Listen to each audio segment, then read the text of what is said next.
पुलकेशी नगर के सिलसिले में क्या स्टैंड है? देखिए, जैसे मैंने कहा कि वहाँ के मुसलमान अभी अखंडा श्रीनिवास मूर्ति साहब से नाराज़ हैं और वो एतमाद का वोट उनसे हासिल नहीं कर सकेंगे, तो मैं ये कहूँगा कि वो अभी खामोश रहें और कांग्रेस पार्टी से भी कहूँगा कि बड़ी सूझबूझ के वहाँ का फैसला ले, ऐसा ना हो कि कांग्रेस पार्टी को नुकसान हो जाए। सुन्नी उलमा बोर्ड का डिमांड थे पुलकेशी नगर से श्री अखंड निवास मूर्ति को कांग्रेस हरगिज टिकट न दे, कांग्रेस हरगिज टिकट न दे। अगर टिकट दिया तो उसको खमियाजा भुगतना पड़ेगा।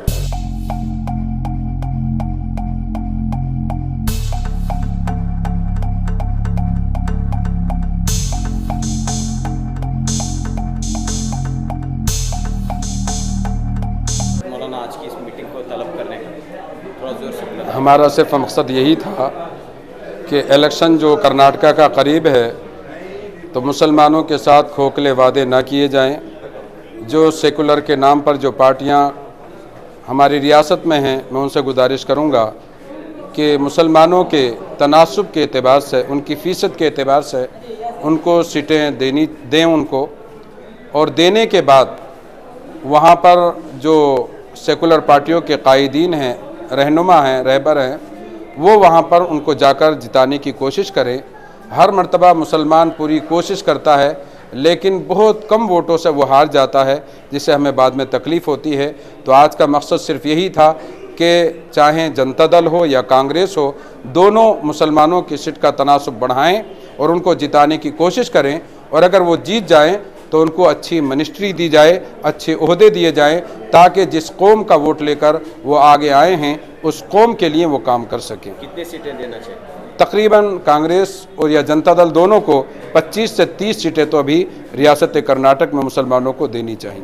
इस मीटिंग में आज क्या डिसीजंस लिए? आज का मीटिंग सुन्नी उलमा बोर्ड का था। सुन्नी उलमा बोर्ड का डिमांड थे कर्नाटक में इलेक्शन में एक 57 कॉन्स्टिट्यूंसी मुस्लिम वोटर से एमएलए जीतना है। उतना बड़ा तादाद है मुसलमानों का कर्नाटक का अंदर। 90 लाख से 1 करोड़ तक मुसलमान रह के भी बावजूद भी मुसलमानों को सिर्फ 11 सीट दिया गया है। कम से कम 30 ये फ़ीसद का इस हिसाब से 30 सीट देना चाहिए। उसमें एक 21-23 सीट देना ज़रूरी है। उसमें भी रायचूर, चिकपेटे और दावणगेरे, बंटवाड़ा और ये मंगलूर साउथ, मंगलूर नॉर्थ, यादगिरी, हुमनाबाद, शिग्गांव, वैसा जगह में, और सर्वज्ञ नगर और हेब्बाल, ये पूरा मुस्लिम बड़ी तादाद में वोटर्स बहुत ज़्यादा है, लेकिन तो मुसलमानों को नज़रअंदाज कर रहे।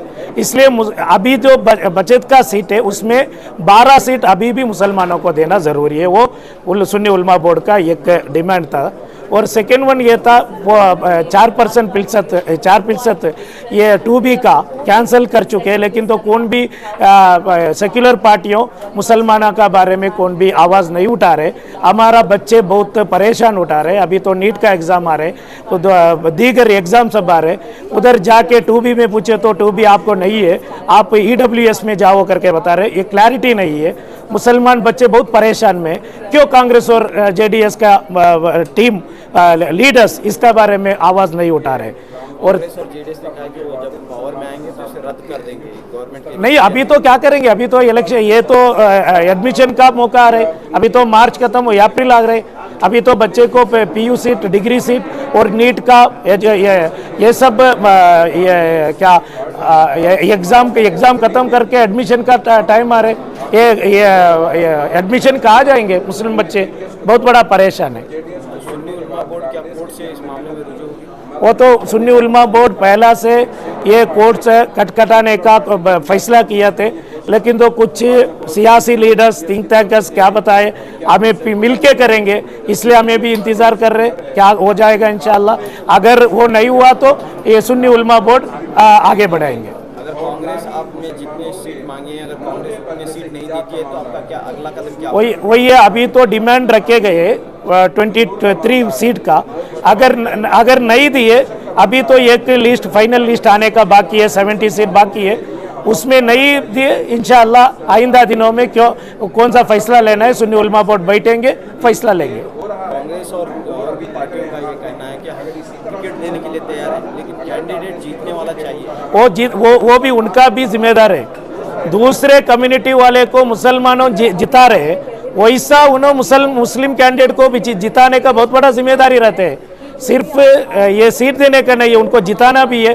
और ये भी डिमांड है, अगला जो भी हुकूमत आएंगे वो हमें 85% 90% वोट दिला रहे, इसलिए एक DCM मुसलमानों को बनाना है, एक 5 मिनिस्टर अच्छा कैबिनेट पोर्टफोलियो मुसलमानों को देके 5 मिनिस्टर और एक DCM भी देना जरूरी है। आप बीजेपी के सामने भी डिमांड रखें? ये देखो, मुस्लिम कम्युनिटी वोट दे रहे ज्यादा कांग्रेस और JDS को, इसलिए कांग्रेस से ज्यादा मुतालबा जिसे हमें देते हैं उनसे हमें मांगना ही है। दूसरा, अभी असेंबली इलेक्शन आ रहा है, हमारा डिमांड है सुन्नी उलमा बोर्ड का कि हमको 22 से 23 सीटें जो है मुसलमान कैंडिडेट को दे। किस पार्टी से? कांग्रेस पार्टी से। और सिर्फ सीट दे ही नहीं, जिस तरह दूसरी कम्युनिटी के कैंडिडेट को जिताया जाता है, इसी तरह मुस्लिम कैंडिडेट को टिकट भी दे और उनको जिताए भी। पुलकेशी नगर के सिलसिले में क्या? पुलकेशी नगर के सिलसिले में हमारा मुतालबा ये है कि अखंड श्रीनिवास मूर्ति के भांजे ने, यानी उसके बहन के बेटे ने, हमारे नबी सल्लल्लाहु ताला अलैहि वसल्लम की शान में गुस्ताखी किया। मुसलमान सब कुछ बर्दाश्त कर सकता है, मगर शान नबी, अज़मत नबी में गुस्ताखी, तौहीन बर्दाश्त नहीं कर सकता। मुसलमान ने अपने गम और गुस्से का इजहार किया, तो आपने खुद देखा होगा कि मुसलमानों को जबरन घर तोड़ करके, दरवाज़ा तोड़ करके, उनको ले करके जा करके स्टेशन में बंद किया गया, जेल में भेजा गया। तो ऐसे गुस्ताख कैंडिडेट को हम टिकट नहीं दिलवाना चाहते। और अगर खुदा न खास्ता भूले से कांग्रेस ने उसको टिकट दे दिया मौजूदा MLA को, तो उसके साथ साथ पूरे कर्नाटक में मुसलमान का दिल दुखेगा और बेंगलोर की जितनी असेंबली है उस पर बहुत बड़ा अफेक्ट पड़ेगा। लेकिन चंद उलमा जो है अखंड श्रीनिवास मूर्ति के हक में आए, तायद में आए हैं। वो क्या तायद में आए वो मैं नहीं बता सकता, लेकिन हमारी तंजीम ऑल कर्नाटका सुन्नी उलमा बोर्ड, जिसका मैं जनरल सेक्रेटरी हूँ, शरीफुर रहमान रज़वी मेरा नाम है, हमारी तंजीम पूरे स्टेट लेवल की नुमाइंदगी करती है और 8000 से ज़्यादा उलमा हमारे मेंबरान हैं। इसलिए हमारा फैसला जो है वो ये है कि, और डिमांड है कि पुलकेशी नगर से श्री अखंड नवाज मुर्सी को कांग्रेस हरगिज़ टिकट न दे।